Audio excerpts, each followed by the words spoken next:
रात को शौहर और सुबह ससुर। मैं इस काम से बहुत तंग आ गई थी। अब मेरे से चला भी नहीं जाता था। शादी के 1 साल में ऐसी हो गई थी जैसे मेरे 4 बच्चे हों। शादी तो मेरी मेरे शौहर के साथ हुई थी, लेकिन इस घर में ये कोई नहीं जानता था कि ससुर भी अपना काम करके चले जाते हैं और मैं जल्दी हमल की गोली खा लेती कि हमल ना ठहर जाए। उस रात मैं फ्रेश होकर बैठी थी जब बाप बेटा दोनों कमरे में आ गए और बोले, आज एक साथ। जिस घर में मेरी शादी हुई उस घर में मेरी 2 नंदें भी थीं और एक जेठानी भी थी जो मेरी सास की अपनी रिश्तेदार थी, इसलिए मेरे साथ उससे बहुत मोहब्बत करती थी।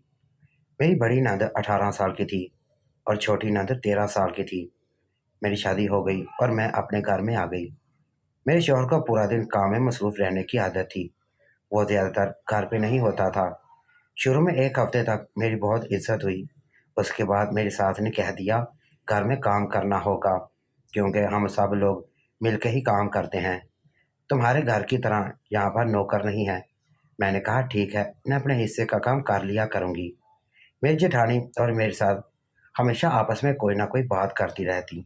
इस घर में मेरा सिर्फ एक ही हमायती था और वो थे मेरे ससुर, क्योंकि वो मुझे अपने दोस्त की मर्जी से और अपने दोस्त की बहू बनाकर घर लाए थे। इसलिए मुझे अपनी बेटी समझते थे और अपने दोस्त के सामने शर्मिंदा नहीं होना चाहते थे। मेरा ख्याल रखते थे। इन्हीं की वजह से मेरी इस घर में शुरू-शुरू में काफ़ी इज़्ज़त हो रही थी। मेरे ससुर ने साफ कह दिया था कि ज़्यादा काम नहीं करवाया जाएगा, नहीं तो इसके माँ-बाप सोचेंगे कि हम इसका ख्याल नहीं रख रहे।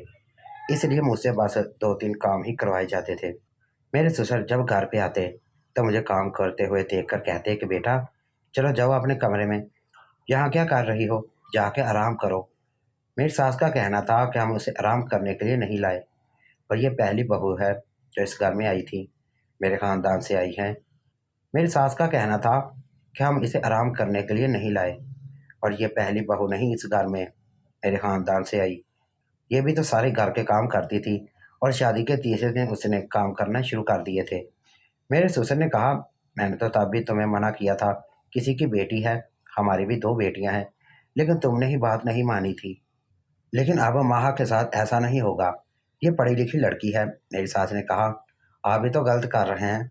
अगर पहली बहू पढ़ी लिखी नहीं है तो आप इस तरह की बातें कर रहे हैं। लेकिन मेरे ससुर का कहना था कि मेरा इस घर में बहुत ज़्यादा ख्याल रखा जाए। मेरी नंद भी बहुत ज़्यादा जल्दी थी और इस बात पर बहुत ही ज़्यादा गुस्सा करती थी कि मेरे साथ स्पेशल ट्रीटमेंट क्यों हो रहा है, मेरे साथ वो सब कुछ क्यों हो रहा है जो दूसरी बहू के साथ नहीं हुआ और कभी उसके साथ भी नहीं हुआ। जब मेरी शादी हुई तो सर्दियों का मौसम था, लेकिन मौसम बदल रहा था और सर्दी जा रही थी। अब गर्मियों का मौसम आने लगा था और अब कमरे के अंदर सोया नहीं जाता था। हमारी तो अभी-अभी शादी हुई थी, हम बाहर नहीं सो सकते थे क्योंकि एक दूसरे के बगैर नींद नहीं आती थी। मेरा शौहर कहता था कि बाहर जाकर सोएँगे तो बिछड़ जाएँगे, इसलिए गर्मी बर्दाश्त कर लो। मैं तो उसकी ऐसी बातों पर हँसती थी। वो बहुत अच्छा था, मेरा बहुत ख़्याल रखता था। एक दिन मेरी सास मुझे ताना दिया। वैसे इससे पहले भी वो मुझे 1000 ताने दे चुकी थी, पर उनका कहना था कि ये ज़माना तो मर्दों का है। इस ज़माने में तो सिर्फ़ मर्दों की चलती है, चाहे घर हो या कोई कारोबार हो या चाहे कोई मुल्क हो, उसको मर्द ही तो चलाते हैं। और इस घर के दोनों मर्दों को तुमने उँगली पर लिपटाया हुआ है। एक तुम्हारा शौहर है, तो एक तुम्हारा ससुर है। एक तुम्हारे नाज़ नखरे उठाते हुए नहीं थकता और दूसरा तुम्हारे खिलाफ किसी को कुछ बोलने नहीं देता।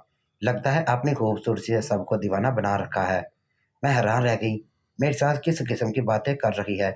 उनको इस तरह की बात नहीं करनी चाहिए थी। मैं अपने ससुर को अपने बाप की जगह देखती थी और मैं भी तो उनकी इज़्ज़त करती थी।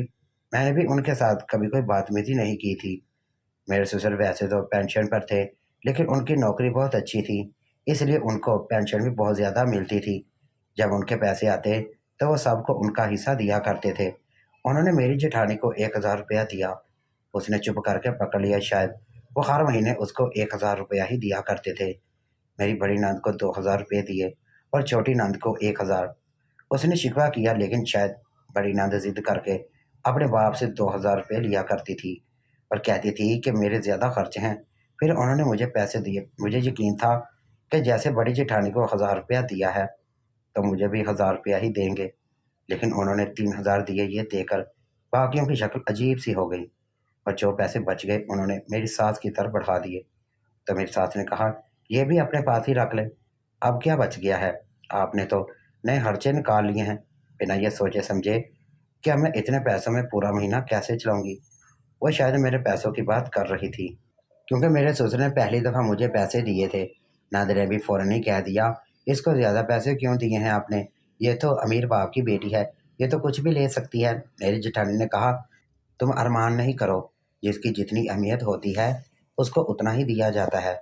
वो भी बातों बातों में ताना मार के वहाँ से चली गई।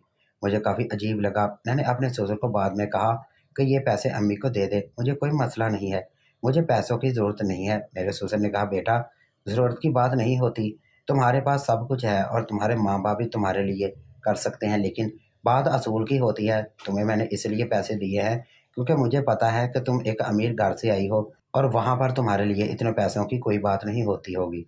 मैं तो तुम्हें इससे भी ज़्यादा पैसे देना चाहता था, लेकिन फिर इस तरह मेरे लिए मुश्किल हो जानी थी।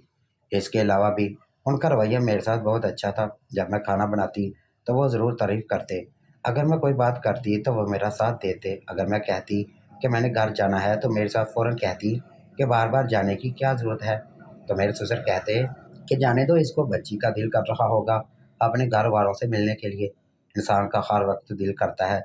सब लोग इस बात से चिढ़ते थे कि वो मेरी इतनी साइड क्यों लेते हैं, क्योंकि उन्होंने अपने दोस्त से वादा किया था कि वो हमेशा मेरा ख्याल रखेंगे और वो इस वादे को निभा रहे थे। मुझे इस बात की खुशी थी कि मेरे ससुर असूल परस्त थे। अच्छी बात ही कहते हैं कि सास और ससुर में से कोई एक भी अच्छा हो तो औरत के लिए काफ़ी सहारा होता है। लेकिन आजकल जो हालात चल रहे थे, ससुर तो सास से भी ज़्यादा बहू को तंग करते हैं। मेरी नंद भी मुझे कोई ना कोई बात करती रहती और मेरी जेठानी की ज़ुबान भी ऐसे चलती जैसे मेरे साथ लड़ाई करना उसका बुनियादी हक है। लेकिन जब मेरे ससुर से पूछे तो कह देती कि नहीं, सब कुछ ठीक है। कभी कभी वो बाहर से आते तो मेरे लिए समोसे लेकर आते और कहते, बेटी चाय बनाओ, हम लोग मिलकर चाय पीते हैं और समोसे खाते हैं। एक दिन हमने समोसे खा लिए और मेरी नंद ने कहा, मेरे लिए कुछ नहीं रखा। तो मेरे ससुर ने कहा, तुम्हारे लिए फिर ले आऊँगा, अभी तो ये मेहमान है। मेरी नंद ने कहा, 4 महीने से ये मेहमान ही है, पता नहीं इस घर को अपना कब समझेगी। मेरे ससुर ने अपनी बेटी को भी डांट दिया। वो हर रोज़ मेरे बाबा को फ़ोन किया करते थे, मेरी बात भी करवाते थे और हफ्ते में एक दिन उससे मिलने के लिए भी जाते थे। जब मुझे मेरे घर जाना होता तो वो मुझे साथ ले जाते। मैं अपने बाबा के सामने हमेशा उनकी तारीफ़ किया करती थी। अब गर्मियाँ आ गई थी और सब लोग बाहर सोया करते थे। एक दिन मैंने एक मंज़र देखा जो मुझे कदरे अजीब लगा। मैंने देखा कि मेरी नंद और ससुर एक ही चारपाई में सो रहे थे। पहले मुझे लगा कि शायद चारपाइयों की कमी हो, लेकिन अगर चारपाई की कमी होती तो मेरी नंद अपनी छोटी बहन के साथ भी तो सो सकती थी। वो ससुर के साथ ही क्यों सो रही थी? और चारपाई की कोई कमी नहीं थी। ये लोग देसी तरह के थे, इसलिए उनके घर में इस तरह की चीज़ें बहुत ज़्यादा थीं। ये उन लोगों में से थे जो एसी नहीं लगाते थे, यह सोच कर के बहुत ज़्यादा बिल आएगा, लेकिन बाहर खुले माहौल और फिज़ा में सोना पसंद करते थे। मुझे ये सब काफ़ी अजीब लगा, क्योंकि हमारे घर में मेरे बाबा भी मेरे साथ बहुत लाड प्यार करते थे, लेकिन उनका तरीका इस तरह का नहीं था। वो ज़्यादा से ज़्यादा सर पर हाथ रख देते, बस यही इनकी मोहब्बत हुआ करती थी। और सुबह जो बात मैंने अपने कानों से सुनी वो तो कुछ ज़्यादा ही अजीब थी। मेरे ससुर ने मेरी नंद को कहा कि बेटा, रात को तुमने मुझे खुश कर दिया। मुझे यह सब कुछ बहुत अजीब लग रहा था। मैंने अपनी नंद को कहा, तुम अब्बू के साथ क्यों सो रही थी? अगर जगह नहीं थी तो मेरे कमरे में चारपाई ले जाती। उसने कहा, मुझे अब्बू के साथ ही सोना अच्छा लगता है, पर मैं सो नहीं पाती और सर्दियों में अब्बू को अपने कमरे में ले जाती हूँ, तो पूरी गर्मी तो हम लोग साथ ही होते हैं। मैं सोचने लगी, बड़ी अजीब बात है कि इंसान जब सोता है तो वो कभी इधर करवट लेता है तो कभी उधर करवट लेता है, और एक चारपाई पर अगर 2 लोग सोते हैं तो उनके वजूद आपस में टकराते रहते हैं। लेकिन मैं कुछ बोल नहीं सकती थी। बहरहाल इस मौजू पर चुप हो गई। अगले दिन घर में कपड़े लेने की बात हो रही थी। मेरी जेठानी ने कहा, अपनी अपनी पसंद के कलर बता दो, 2 लोग एक जैसे कलर ना ले लेना, फिर कहेंगे एक दूसरे की नकल की है। तो मेरी नंद ने कहा, मैं तो वही रंग पहनूंगी जो बाबा को पसंद है, ताकि मैं उनकी आंखों को बहुत ज़्यादा अच्छी लगूं। मैंने कहा, तुम अपनी पसंद का रंग पहनो, तुम्हें तो लाल रंग पसंद है और कोई पसंद नहीं। तो उसने कहा, नहीं, मैं तो उनकी पसंद का ही रंग पहनूंगी। पता नहीं क्या वजह थी, लेकिन मेरे ससुर और नंद ज़रूरत से ज़्यादा ही प्यार था। वो दोनों एक दूसरे के साथ इस तरह की अटकैयाँ करते थे जैसे नए शादीशुदा जोड़े किया करते हैं। जबकि मेरा शौहर इस मामले में संजीदा था। वो घर वालों के सामने मेरे साथ ऐसे पेश आता जैसे मैं उसकी कुछ नहीं लगती। मुझसे बात भी नहीं करता था, मेरा नाम भी नहीं लेता था और मुझे ये बात अच्छी लगती थी। अगर हम दोनों मियाँ बीवी थे और हमारा एक दूसरे पर हक था, तो ये बात हमारे कमरे तक महदूद रहती, तो कोई मसला ना होने वाला था। किसी को बताकर क्या करना था कि हमको एक दूसरे से कितनी मोहब्बत है, इस तरह नज़र भी लग जाती है। मेरी जेठानी की शादी पसंद की हुई थी। वो हमेशा अपनी मोहब्बत और शादी के किस्से सुनाती रहती थी और कहती थी कि मेरा शौहर मुझसे बहुत मोहब्बत करता है, जो कह दूँ वही करता है। पर मुझे तो ऐसा नहीं लगता। उनके 2 बच्चे भी थे और वो लोग हमेशा आपस में झगड़ा ही करते थे। उनके कमरे से बहस और झगड़ा करने की आवाज़ें आती थीं। मेरा जेठ कभी भी मेरी जेठानी को अपने साथ कहीं लेकर नहीं जाता था, जबकि मेरे शौहर ने एक रूटीन बनाई थी कि वो इतवार वाले दिन मुझे अपने साथ ले जाता और हम अपनी बातों में मसरूफ़ रहते। वो मुझे बाज़ार भी ले जाता और फिर अम्मी के घर भी ले जाया करता था और अगर मैंने बाज़ार से ज़रूरत की कोई चीज़ लेनी होती, तो वो भी लेकर मुझे देता। मेरी नंद और ससुर दोनों एक ही बिस्तर में सोते थे। एक दिन मेरी नंद ने मुझे कहा, आपकी आंखों से ऐसा लग रहा है कि आप सारी रात सोए नहीं। दरअसल बात कुछ ऐसी थी क्योंकि मैं और मेरे शौहर ने बैठकर फिल्म देखी थी और हम काफ़ी देर से सोए थे। उसके बाद शोर होने लगा और मैं जल्दी जाग गई थी क्योंकि मैंने अपने शौहर को दुकान पर भी भेजना होता था। मैंने कहा, वो हम रात भर जागते रहे हैं, सुकून से नींद नहीं आई। मेरी नंद ने कहा, मुझे तो बहुत सुकून की नींद आती है, इतनी मज़े की नींद आती है, मैं आपको बता नहीं सकती। कब सोती हूँ कब जागती हूँ पता नहीं चलता। मुझे मेरी नंद की बातों से घिन आने लगी थी।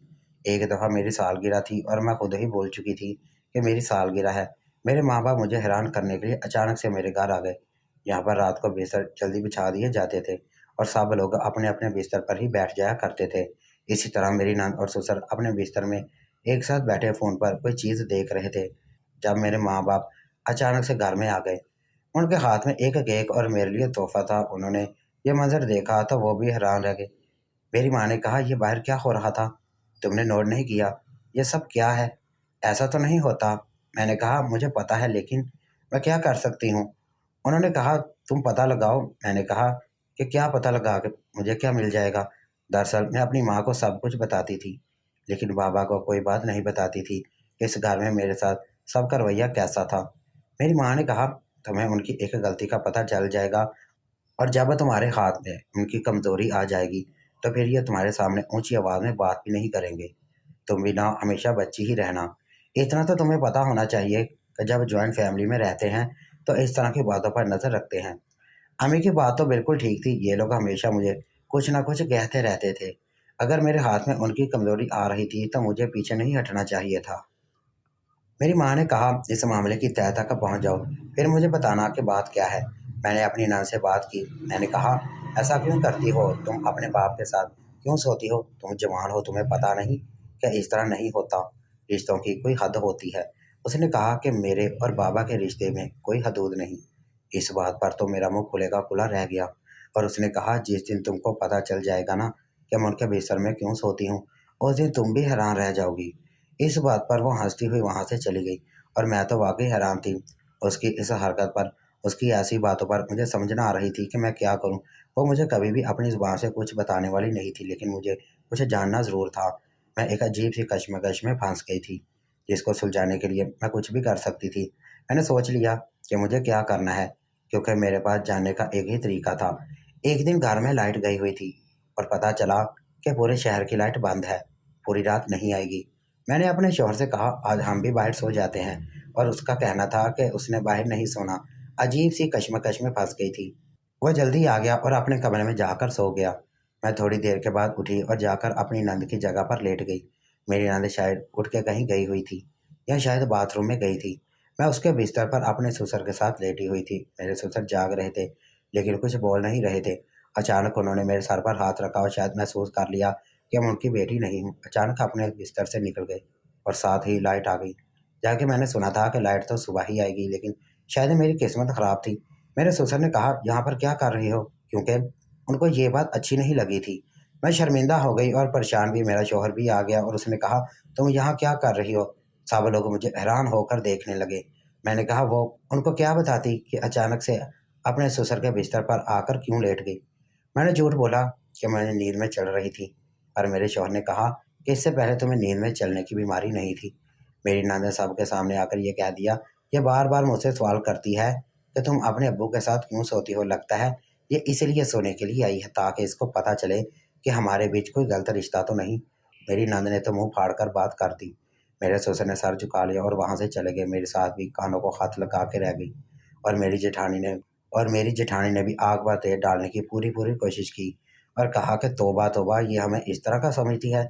जो इंसान इसके दिन फिक्रमंद रहता है, इस इंसान को बद किरदार समझती है। मेरे शौहर ने भी मुझे अच्छी भली बातें सुनाई कि तुम्हारे दिमाग में जो भी चल रहा है, तुम्हें इस तरह की हरकत नहीं करनी चाहिए थी। इस घर में मेरी जो भी इज्जत थी वो खराब हो चुकी थी।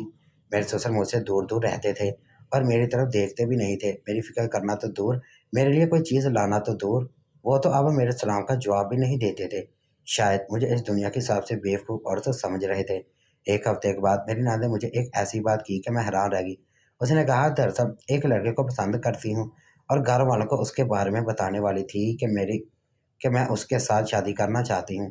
इस घर में सारे फैसले मेरे बाबा ही करते हैं, इसलिए मैं रोज़ रात को उनके पाँव दबाया करती थी और उनके साथ ही सो जाती थी, क्योंकि मुझे उनको मनाकर उनसे अपनी एक बहुत बड़ी बात पूरी करवानी थी। जब उन्होंने मुझे कहा तुमने मुझे खुश कर दिया, तो इसका मतलब यही था कि मैंने उनके पाँव दबाए थे। लेकिन तुम इतनी बेवकूफ़ थी, तुमने खुद ही अपने पाँव पर कुल्हाड़ी मार ली और न जाने क्या समझती रही। जब तुमने मुझे अजीब नज़रों से देखा और मुझसे अजीब सी बात की, तो मैं जानबूझकर इस मौजू को हवा दी। मैंने कहा, अगर तुम ऐसा समझती हो तो समझती रहो, मुझे तो ना इससे फ़ायदा था ना नुकसान। मुझे तो बात क्लियर करने की क्या ज़रूरत है कि तुमने अपनी इज्जत दो टके करने वाली हो। मेरी नानी ने घर वालों को बताया कि वो किसी को पसंद करती थी और घर वालों ने उसकी शादी उसके साथ करवा दी और उसके बाद वो कभी भी ससुर के साथ नहीं सोई।